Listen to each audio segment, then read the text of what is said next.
Then, sibuyas.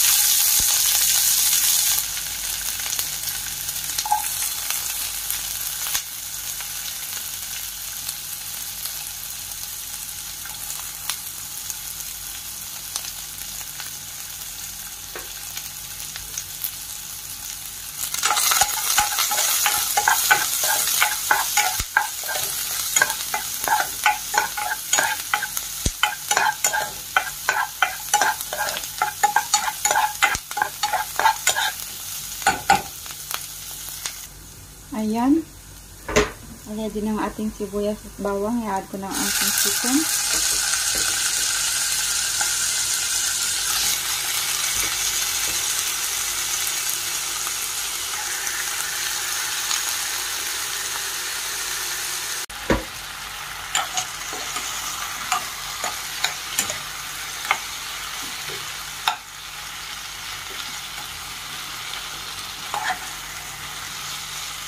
Bisahin lang natin yung tuloy-tuloy.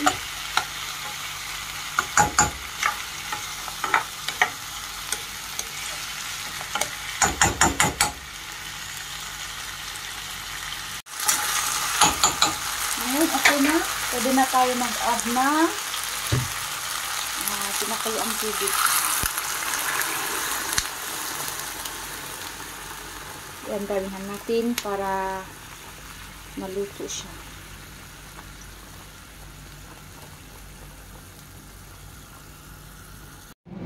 At ngayon, mag-squish lang ako ng garlic. Yan gamit ko. Tapos, i-fry natin. At ayan, maglagay lang tayo ng kunting mantika dyan. Sakto na ma-fry natin. Yan. Ayan.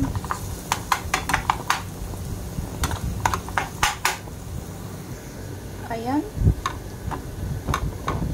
Ready na ang ating garlic.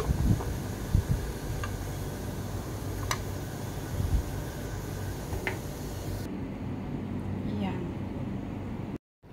Ito po ang gamit ko sa luyot. Molokia. Chop molokia. Na-chop na siya. Ayan, frozen yan siya. Tapos, dinipros ko na. Tapos, pag ready na ang ating chicken, saka natin ilagay dyan. Yan guys, masarap siya. Ito na ang ating chicken. Luto na siya. Mag-a-add lang ako ng chicken cube dito. Tapos paminta.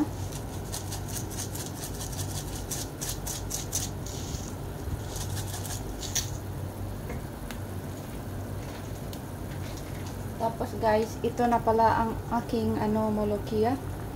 Yung chop na saluyot. I-add na natin dyan ha. Teka lang.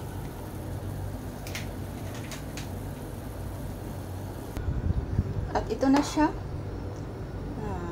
Lagay ko na sa chicken. Ganito ang itsura guys. So parang pino siya. Mapino, ayan. Ayan. Tapos itong kalahating garlic ilalagay ko doon. Tapos yung kalahati pang toppings ko. Ayan guys. Ayan natin dyan. Pandagdag lasa din yan sa ating molokia. Pakuluan ko lang mga 10 minutes, tapos ready na yan. Mag-a-add din pala ako ng asin. Medyo matabang kasi. Ayan. At ito na ang aking chicken molokia. Diba? Sarap niyan. Sarap sa mainit na kanin. Ayan. Mag-add tayo ng fried garlic sa ibabaw. Pang toppings natin. Ayan.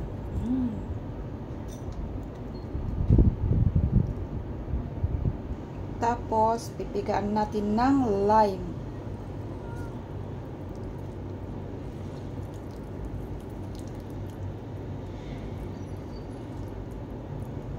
Ito na. Ready to eat.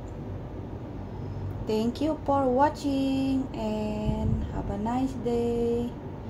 Bye-bye and God bless you guys.